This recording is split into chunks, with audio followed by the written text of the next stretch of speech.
La lengua que hablamos contiene las marcas del lugar donde crecimos. La escritora mexicana Ivette Luna Flores dice que nuestra lengua guarda siempre los ruidos, los sonidos, las marcas del territorio que nos formó mientras éramos niños. En su nuevo libro, Neblina Afuera, Ivette nos cuenta cómo fue crecer en Apodaca, en Nuevo León, en una casa donde la vida seguía el ritmo de una fábrica. Ivette escribe, por ejemplo, sobre esas marcas que lleva en el cuerpo, como el costo de crecer con una dentadura que le avergonzaba, lo que costaba arreglarse los dientes, o, por ejemplo, la necesidad de usar seudónimos para que la tomaran en serio. Hoy vamos a platicar sobre cómo la escritura ayuda a que esas historias dejen de ser una carga para quien las tiene dentro y se pueden volver, en realidad, una herramienta para la libertad. Y hoy me acompaña la escritora mexicana, regiomontana, Ivette Luna Flores, para hablar de la familia y de esas tensiones de clase que atraviesan nuestra identidad, la suya y la de el resto de nosotros y nosotras. Esto es Tinta y Voz, un podcast sobre libros y la gente que los hace posibles.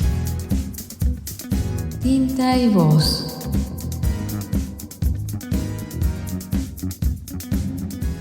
Les voy a pedir que imaginen la periferia de Monterrey, en Nuevo León, en el norte de México. Imagínense a una joven aspirante escritora que ya escribía sus primeros poemas, que escribía incluso sus primeros ensayos, aunque probablemente no estaba segura de lo que eran entonces, mientras ella empezaba a entender el mundo a través de la carencia. En los ensayos de su nuevo libro, Neblina Afuera, Ivette nos habla de cosas como la herencia de una dentadura descuidada o el esfuerzo por encontrar una voz propia en un entorno que solamente nos pide, nos exige productividad. En Neblina Afuera, Ivette usa la memoria, su propia memoria, pero también la memoria que se desarrolla a través de la escritura, para alumbrar, para darle luz a esos temas que la neblina, como lo dice el título, a veces puede ocultar. Vamos con la charla.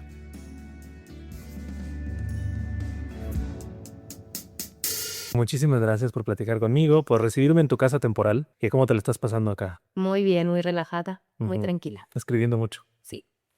Y vamos a hablar de este que es tu primer libro de ensayos, aunque eso de ensayos es algo que podemos discutir porque hay un poco de todo. Tú eres una poeta, además, ¿no? Tus primeros libros fueron poesía. Leyendo este libro, además, uno se entera que tus primeros acercamientos con la literatura fueron muy, muy poéticos, tanto en la lectura como en la escritura. Entonces quiero que empecemos hablando por ahí, cuando empiezas a explorar una forma como esta, como el ensayo, pero teniendo todo este antecedente de la poesía, ¿dónde te coloca como escritora? ¿Te coloca en una zona más incómoda? ¿Cómo te sientes al respecto? Pues bueno, primero muchas gracias por la invitación. La verdad es que yo ya había escrito ensayo, o más bien escribir ensayo lo hice desde la universidad. O sea, no sabía que propiamente estaba escribiendo ensayo, pero sí que intentaba escribir como algunas crónicas en mis diferentes blogs. Yo creo que ahí es donde he albergado más la narrativa. Pero así formalmente nunca había trabajado un libro de narrativa, ¿no? Yo también tengo como ciertas reticencias a decir que es ensayo o que es ensayo de autoficción o ensayo personal o si es una novela autobiográfica. O sea, podría decirse que es todo al mismo tiempo, ¿no? Pero sí creo que el ensayo me exigió otra cosa que no me había exigido la poesía, ¿no? Siento que la poesía es un formato, pues obviamente algo más corto, ¿no? Con la poesía trabajas mucho con los sentidos y puedes lanzar ciertas imágenes, también puedes contar una historia, ¿no? Pero siento que en el ensayo tienes que argumentar y cerrar lo que abriste, ¿no? Yo creo que en la poesía se puede dejar abierto mucho de lo que dices, ¿no? O bueno, al menos en la poesía que yo escribo, ¿no? Porque cada quien tendrá su poética. Entonces creo que acá fue pues eso, ¿no? Como aventarme más a profundizar y extender algo que ya había contado un poco en mis poemas, ¿no? Uh-huh. Lo cuentas también acá en la parte de los agradecimientos, nos cuentas cómo cada texto es como una especie de retrato poético de diferentes etapas de tu vida. No es un libro que se formó en un periodo, en una sentada o en un bueno, una sentada jamás, ¿verdad? Digamos, en unos meses que te sentaste exprofeso para eso. Son una especie de retratos de diferentes momentos de tu vida, que por supuesto me imagino has trabajado para conformarlos como libro, pero lo que quiero preguntarte es eso. Esta es una especie de autobiografía de escritora, más allá de la autoficción o no, porque lo que dice de ti como escritora fue escrito en distintos momentos. Sí, de hecho, siento que un poco se nota eso, ¿no? Como hay unos textos, perdón, que escribí como hace años y otros más como recientes, porque hasta yo siento que mi posición como escritora era diferente o me asumía de una manera distinta. Incluso después de terminar el libro y ahora que está publicado, sí sentí como un cambio de esa posición de escritora, porque no es lo mismo como presentarte al mundo como poeta, ¿no? Que luego yo también tengo como esas problemáticas con por qué no decimos que somos escritoras también, ¿no? O sea, como que hay una diferencia entre ser escritora y ser poeta, ¿no? Cuando pues hablamos de lo mismo, ¿no? Del lenguaje, ¿no? Por ejemplo, en el primer texto que es La fábrica, Ajá. que es uno de los más antiguos que trabajé, hay una perspectiva de la familia que yo estaba trabajando ya en mi poesía, que tenía que ver justo con la fábrica, con el ser de la clase obrera, con el vivir violencias dentro de la familia, ¿no? O sea, eso ya es algo que yo había trabajado en mis poemas. Pero acá, justo como que necesitaba darle más extensión o más espacio a eso, ¿no? Y siento que ese espacio también me permitió como asumirme, o sea, como escritora de la clase trabajadora, ¿no? O sea, pareciera que era algo que yo ya había dejado en mis poemas, pero no sé, siento que a veces como que el ser escritora o artista en el mundo literario, en el mundo artístico, pareciera como que esas costuras o esa clase social no debe verse, ¿no? O sea, y yo siento que para mí era importante decir de dónde había venido y cómo me había convertido en escritora, ¿no? Que siento que es algo que hasta hace muy poco ya lo asumía completamente, ¿no? Y me da la impresión de que no solo te sucedió siendo escritora, te sucedió cuando entrabas a la Facultad de Letras, ¿no? Ujú. Uno de los ensayos comienza diciendo, yo tenía miedo cuando entré a estudiar letras. Creo que eso es algo con lo que mucha gente se puede identificar, iniciar algo para lo que no te sientes jamás preparada, el síndrome del impostor, Sí. etcétera. Pero en particular el entorno de letras, hay muchos pesos ahí. Sí. Hay pesos de la tradición de la propia, ¿no? De la propia comunidad literaria, como lo cuentas acá. La voz que nos cuenta este ensayo, sentía que todo el mundo, lo único que iba a interesarle era hablar de libros todo el tiempo. Claro. Y haber hecho todas las lecturas del mundo y tú entrabas habiendo leído dos cosas, ¿no? Por ejemplo, eso es una cosa que se repite en la facultad, se repite cuando entras al entorno literario. Creo que le sucede incluso a escritoras y escritores que ya tienen algunos libros publicados. Totalmente. Sigue sucediendo. Claro, claro. Yo siento que es algo que se debe a diferentes factores. No es lo mismo ser escritora en la provincia, como le llaman, ¿no? Que ser escritora del centro o de la capital, ¿no? Entonces también tienes que pasar esos filtros territoriales, por así decirlo, ¿no? O sea, como asumirte frente a otra gente, a otra clase social, ¿no? Frente a otro género también, ¿no? Siento que en la facultad también fue ese filtro de... Yo soy de una generación donde todavía era normal usar seudónimos de hombres para escribir, ¿no? O sea, parece una tontería, parece que fue hace muchísimos años, pero yo todavía lo hacía, ¿no? O sea, en la facultad, porque teníamos este sesgo de, es que si soy morra, no voy a tener tantas oportunidades de que me lean o de que les guste lo que escribo, ¿no? Es por eso, pero también creo que lo artístico, y no sé si la escritura en particular, siento que a veces es mejor asumirse como siempre en proceso, como principiante, ¿no? O sea, eso también ayuda mucho a estar abierta, a seguir creciendo y a seguir aprendiendo cosas de la escritura, ¿no? O sea, como que digo que sí está triste y mal que sea difícil asumirnos como escritoras, pero por otro lado también estar en trabajo o en proceso te da como muchas perspectivas o muchas facilidades para moverte a distintos sitios, ¿no? Pensaba que quizá tiene que ver con es una posición política, ¿no? De establecerse socialmente y decir, soy una escritora y a esto me dedico y de esto vivo, de leer, de escribir. Y otra es una posición creativa y uno puede ser creativamente principiante Claro. todo el tiempo. Cuando leía estos textos, me acordaba de, hace poco hablé con Elisa Díaz Castelo, que también tiene una novela publicada en Sexto Piso, Sí. y ella decía que usaba la novela, ella que también es poeta, usaba la novela para contrabandear poemas. Y de pronto, en estos textos, que son prosa, hay imágenes, hay cadencias de cómo se hilvanan las frases. El primer texto, por ejemplo, La fábrica, es un texto que se siente industrial, es decir, más allá de que haces todas las referencias al trabajo, es un texto que se siente sólido, pesado, ¿no? Es decir, creo que todas esas son herramientas de la poesía que innegablemente tienes porque eres poeta y que de pronto cuando experimentas un formato como la prosa, salen Claro. inevitablemente. Yo no siento que yo contrabandee de poemas, por así decirlo. Sí creo que utilizo mucho de las figuras retóricas de la poesía para la narrativa, pero eso no me parece que esté como dividido, ¿no? De hecho, siento que pues muchos de los grandes escritores, escritoras, eso es lo que hacen, o sea, como echar mano de las figuras retóricas de la poesía para meterlas en la narrativa, o sea, como que creo que todo está ahí unido, ¿no? Y creo que justo acá el reto para mí en este libro era no hacer un poema, sino hacer un libro de narrativa, claro, con estas herramientas que yo ya tenía antes, ¿no? Y puede ser también algo muy controversial, porque los géneros ahorita siento que ya es como todo está mezclado con todo, ¿no? O sea, me interesa más esa ¿cómo se dice? Ese degenere, ese degenere de los géneros. Sí, sí. No, pero es interesante porque, claro, pasa en la literatura y pasa en la música, lo hemos visto en la música ahora, ¿no? O sea, Sí. la música urbana que escuchamos ahora ya no es reggaetón, ya no es rap, ya no es trap, es una Una mezcla, mezcla de todo. la ponen de todo y creo que está bien, ¿no? Es decir, tiene que ver con esta idea que hablabas antes sobre estar abierto a ser principiante en todo momento, ¿no? Sí, sí, sí. Ahora, hace un rato mencionabas, y creo que es muy importante que vayamos allí, sobre uno de los temas que atraviesan, bueno, tu poesía, pero también este libro, que es las violencias que se perpetúan en la familia, ¿no? Y ese es un tema que atraviesa este libro. De hecho, este libro está dedicado a tu familia, pero me gustaría que habláramos sobre eso, porque no es un libro con resentimiento, es una voz que así lo leí yo, es una voz que recuerda, pero que modifica cosas, que a veces se mira con ternura, que se mira con compasión y a veces también se reclama cosas, como es Claro. natural.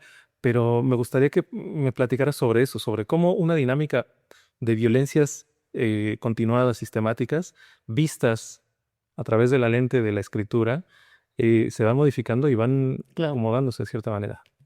Eso creo que también me lo posibilitó el ensayo, ¿no? O sea, siento que, digo, el ensayo, la terapia y mi edad, ¿no? O sea, porque no es lo mismo, no sé, hace 10, 15 años que escribí mis primeros poemas sobre la familia, ¿no? En donde sí había una voz poética como con mucho resentimiento, con estos reclamos, incluso con metáforas muy violentas, ¿no? O que no daban espacio justo a esa compasión o a esa humanidad que yo siento que estoy abordando acá o que lo estoy intentando explorar, ¿no? Pero claro, para llegar a esas diferentes aristas de la familia, ¿no? Pues hay que procesar muchas cosas, ¿no? Y eso creo que me lo posibilitó el estar repitiendo ese tema una y otra vez. Y yo creo que la mayoría de las personas que escribimos tenemos obsesiones con la literatura en cuanto a temas y formas, cosas misteriosas que queremos encontrar en el lenguaje. Y yo creo que justo el estar repitiendo tanto el tópico de la familia me hizo ver diferentes lados del padre, de mi padre, de la madre, de mis hermanos, de mí misma, ¿no? Y siento que es bien difícil como llegar a ese punto, ¿no? Es como cuando vamos a terapia y pues primero tenemos muchas quejas, ¿no? O sea, hay mucho dolor, hay como que las memorias traumáticas son lo primero que tienes ahí, ¿no? Hasta que ya logras atravesar eso, ya empiezas a ver como otras partes más compasivas y que también son más reales, porque creo que la literatura pues hace mucho eso, ¿no? Como elegir un elemento, ¿no? Y mostrarlo, ¿no? Pero pues qué es lo que se oculta detrás de eso que estás contando, ¿no? Digo, no puedes contar todo, ni toda la realidad, pero pues sí tienes que tomar ciertas decisiones de qué estás contando, ¿no? A mí me interesaba, claro, mostrar lo violento, mostrar la precariedad y todo este contexto en donde yo crecí, pero sí dar otras aristas de eso, ¿no? Ni siquiera siento que lo haya hecho como a voluntad, sino fue lo que yo fui escribiendo, ¿no? En ese proceso. Ya volvemos.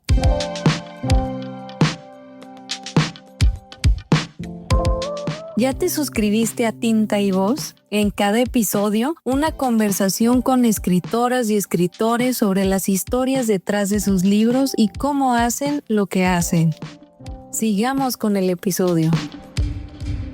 Pienso en el texto, en el obituario de mis dientes, que fue uno de mis textos favoritos además, y hacia el final de ese texto te preguntas o reflexionas sobre cómo hubiera cambiado toda esa experiencia de haber tenido una dentadura perfecta desde el inicio, sí. ¿no? Derecha, estética según los cánones. Y es un poco, si lo extendemos, lo agrandamos, de haber crecido en una familia, digamos, perfecta, lo voy a poner entre comillas, porque ya sabemos que no hay familias perfectas, pero de haber crecido en un entorno, digamos, mucho más amable, etcétera, tus temas quizá habrían sido otros, ahora no habría sido escritora. Totalmente. ¿No?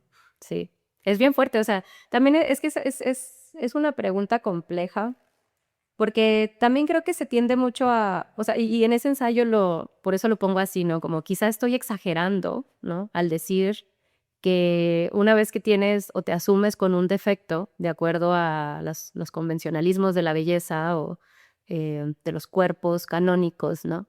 Cómo eso deforma tu mirada y tu estar en el mundo y el cómo te perciben y te percibes a ti misma, ¿no? Pero también es peligroso, siento, que ir hacia el extremo de decir, no, es que ya sabes, como estos mitos de escritores de es una gran escritora porque le iba muy mal en la vida, ¿no? O sea, como el mito del dolor, ¿no? Sí. Creo que eso puede ser problemático, ¿no? Sin embargo, sí creo que la escritura viene de una falla. O sea, sí creo que viene de una anomalía que puede ser justo del contexto, vaya, de todos los lenguajes que nos rodeamos, ¿no? O sea, al fin y al cabo, pues la escritura viene de esa, querer salir de esa como normalidad o convencionalismo, ¿no? Bueno, esa es mi idea Sí. de la escritura. Hay una cita que anoté acá porque precisamente creo que alude a eso, es: nuestra lengua contiene los lenguajes del territorio donde crecimos. Y es precisamente eso, hay algo que nos conforma Sí. inevitablemente y que se asoma aunque no queramos. Creo que si escribieras sobre, no sé, historias fantásticas, ¿no? Relatos de ciencia ficción, aún así se asomarían esas Sí, cosas. sí, totalmente. O sea, cuando creemos que la ficción es un mundo inventado, pues no parte más que de tu cuerpo y de lo que deformas con tu memoria, ¿no? Y eso me lleva a preguntarte otra cosa que a mí siempre me ha interesado y que me gustó mucho que aludieras tú a ello, que tiene que ver con entender el lenguaje o la lengua como esta cosa al mismo tiempo liberadora, pero al mismo tiempo esclavizante. Es decir, es nuestro único medio para conocer lo que hay alrededor, para relacionarnos con el mundo, para darle sentido, pero al mismo tiempo no podemos confiar en que lo que percibimos y vemos a través del lenguaje sea lo que es, ¿no? Me he hecho esa pregunta muchas veces y siempre termino mejor dejándolo porque pero tú te lo cuestionas de una manera y además ensayas sobre ello de una manera que da mucha claridad y me interesa saber tu punto de vista sobre eso. Sí, yo creo que puede operar en muchos sentidos, digo, pensando en...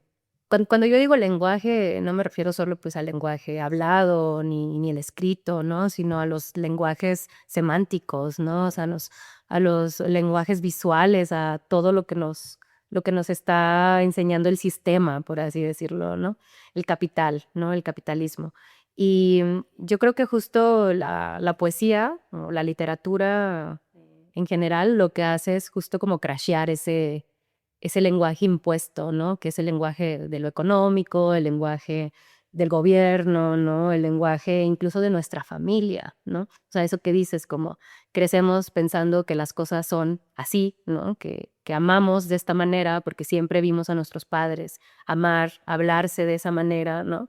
Y de pronto empiezas a leer y empiezas a conocer a otras personas, empiezas incluso a viajar, ¿no? Y dices, órale, o sea, esto que yo creí que era de una sola manera o de dos, pues resulta que tiene 10, ¿no? 10 opciones. Y yo creo que la poesía hace eso, ¿no? Como que siempre está intentando abrir una brecha o un espacio para la diferencia, ¿no? No sé, eso es a mí lo que me parece muy rico de del lenguaje poético, ¿no? Esa ambigüedad que podemos leer el mismo poema, pero cada quien va a entender algo distinto y vamos a encontrar similitudes, pero cada quien tiene como su background de historia de vida, ¿no?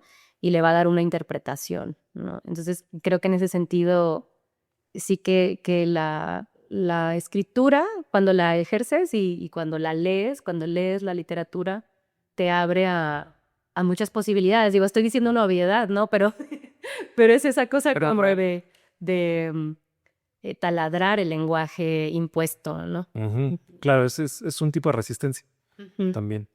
Ahora que hablabas de la brecha, de encontrar otras posibilidades, salir del entorno, volviendo a la sacralidad de la familia, me da la impresión de que somos una generación, digo somos porque yo soy más o menos de tu edad, una generación que experimentó mucha soledad en el sentido de hubo muchas rupturas con la familia. Es decir, Mm. en tu caso, por ejemplo, como lo cuentas aquí o como lo cuenta la voz que nos narra esto, fuiste la única persona que se dedicó a la literatura, que se Ujú. interesó por los libros y eso generó una ruptura en Sí. tu familia. Del mismo modo, creo que ocurre a muchas otras personas que marcan un quiebre. Claro, yo lo digo como en nuestra generación, pero al mismo tiempo pienso en la generación de nuestros padres.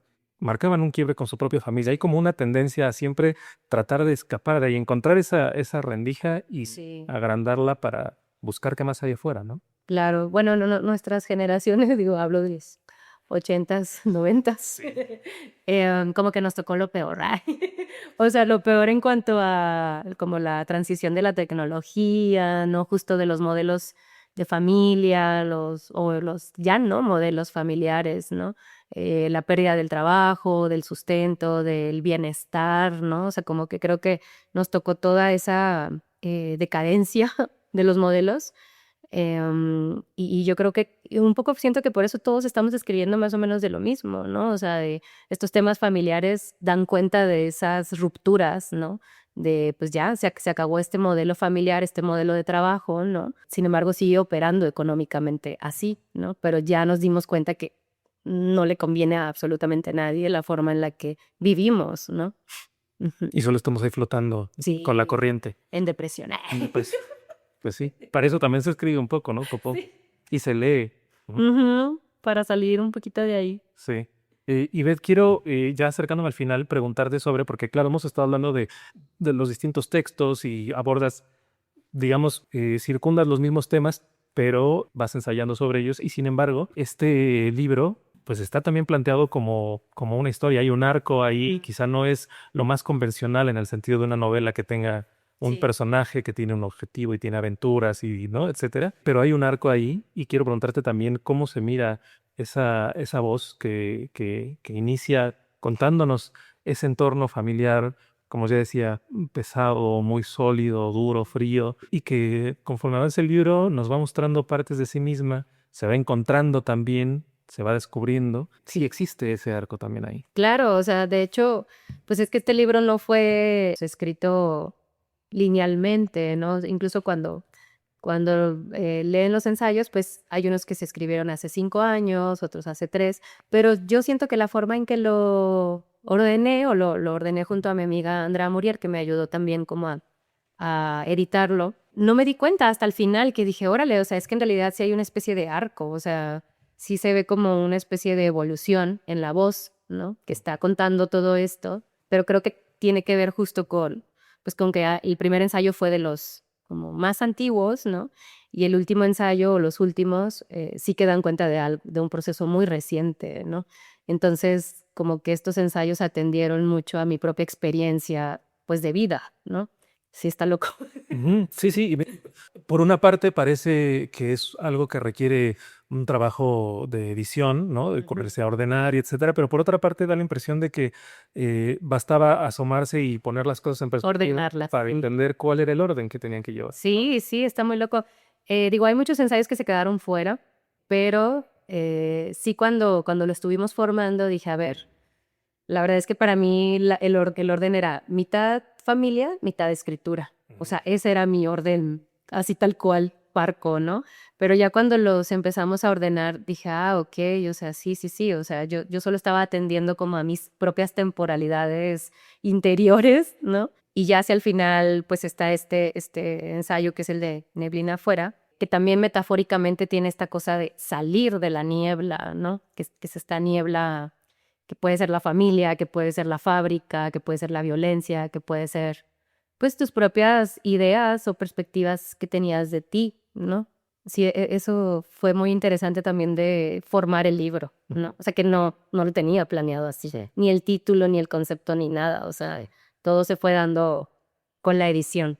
Y a veces el azar juega de manera interesante cuando uno trabaja con estas cosas. Sí, totalmente. No, de hecho, el título del libro era otro, era La forma más veloz que tengo de moverme, que Ese es el título de otro de los... de otro de los ensayos, que es un verso de Chantal Mailar, pero cuando mi amigo Miguel González, que fue el que hizo la portada, o sea, que hizo la interpretación, agarró una línea de uno de mis ensayos que dice andar por el mundo envuelta en niebla, y entonces dije, no, entonces tal vez el título es otro, ¿no? Entonces entre Andrea y yo dijimos, bueno, es Neblina afuera.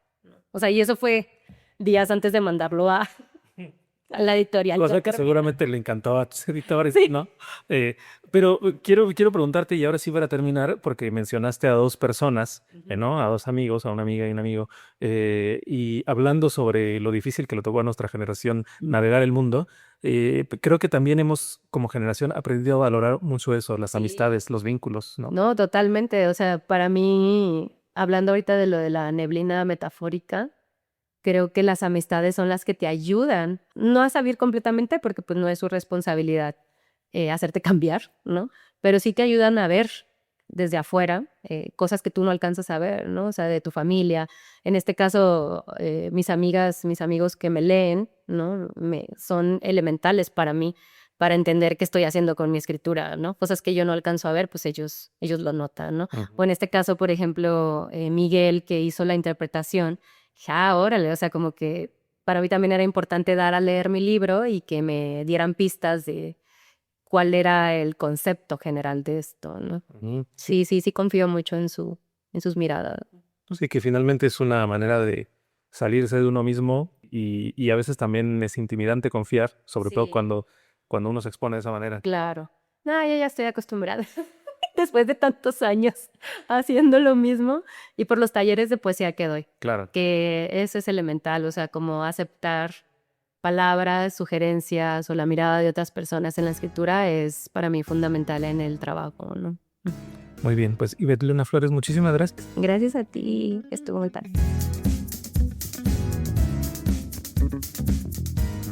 ¿Qué les pareció esta charla con Ivette Luna Flores? A mí me deja pensando en esa neblina, es ese ensayo que aparece al final de su libro, y es esa neblina que a menudo no nos deja ver quiénes somos de verdad. Al final, como ella lo dice, escribir estos textos fue un gesto de amor hacia su familia, pero también fue una forma de mirar de frente a su propio pasado, de entender por qué había crecido como había crecido, y de algún modo también de honrar ese pasado. Y no quiero despedirme sin dejar también flotando esta idea, la idea de las amistades, las personas de las que nos rodeamos, las que se convierten después, aunque sea un lugar común, en esa familia elegida, porque son esas amistades quienes están cerca, quienes se encuentran y quienes no se encuentran cuando estamos en los abismos, cuando estamos perdidos o perdidas a veces, incluso dentro de nuestras propias ideas. Pero bueno, si te gustó esta plática, te espero también en mi newsletter en Substack. Lo puedes encontrar como tintayvoz.substack.com. Ahí los suscriptores gratuitos reciben este podcast que estás escuchando en tu plataforma favorita y también puedes empezar a leer una versión escrita, cronicada de este encuentro con Ivette Luna Flores y con todas las autoras y los autores que entrevisto y que se suman a Tinta y Voz. Pero si decides sumarte al plan de pago de Tinta y Voz, puedes leer además la charla completa y puedes acceder a la trastienda, que es una sección